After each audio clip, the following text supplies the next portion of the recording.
2021 সালে আফগানিস্তানে তালেবান সরকার ক্ষমতায় আসার পর দেশটির অর্থনীতিতে দীর্ঘদিন ধরে অস্থিরতা এবং মুদ্রাস্ফীতি ছিল।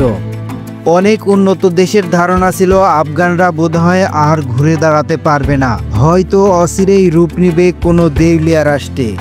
কিন্তু শত্রুর মুখে ছাই দিয়ে হঠাৎ অতীতের রেকর্ড ছাড়িয়ে ডলারের বিপরীতে 21 গুণ বেশি শক্তিশালী হয়েছে আফগানিস্তানের মুদ্রা আফগানি। অনেকের মনেই এখন প্রশ্ন, কিভাবে এত মান বাড়ল আফগানি মুদ্রার?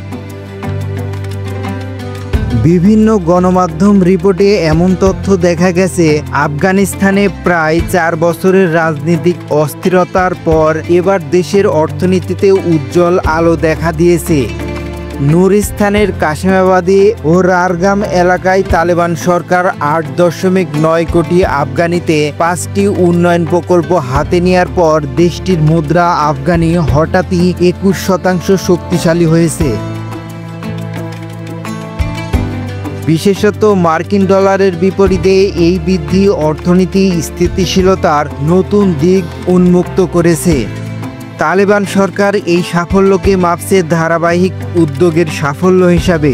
দেশটির কেন্দ্রীয় ব্যাংক কর্তৃপক্ষ জানিয়েছে, মুদ্রার মান স্থিতিশীলতা রাখতে তারা একাধিক পদক্ষেপ নিয়েছে। ইতিমধ্যে প্রায় 200টি আন্তর্জাতিক ব্যাংকের সাথে আফগানিস্তানের কেন্দ্রীয় ব্যাংক লেনদেন করেছে, যা দেশটির অর্থনীতিকে বৈশ্বিক প্ল্যাটফর্মে আরও দৃঢ় করেছে।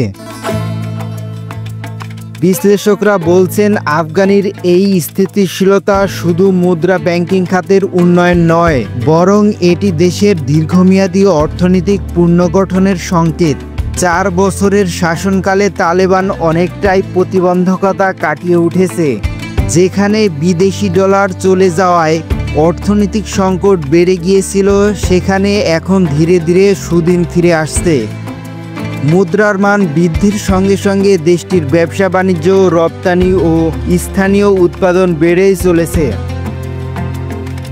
তবে বিশেষজ্ঞরা সতর্ক করেছেন, বেসরকারি ব্যাংকগুলোতে এখনও সেবা অপ্রতুল এবং আন্তর্জাতিক আর্থিক সংস্থার সাথে সম্পর্ক আরও সম্প্রসারণ করতে হবে। যদি এই ধারাবাহিকতা বজায় থাকে, তবে আফগানিস্তানের শুধু মুদ্রার মানই নয়, বরং বৈশ্বিক অর্থনীতিতেও নিজের স্থান দখল করে শক্তিশালী হয়ে উঠতে সক্ষম হবে।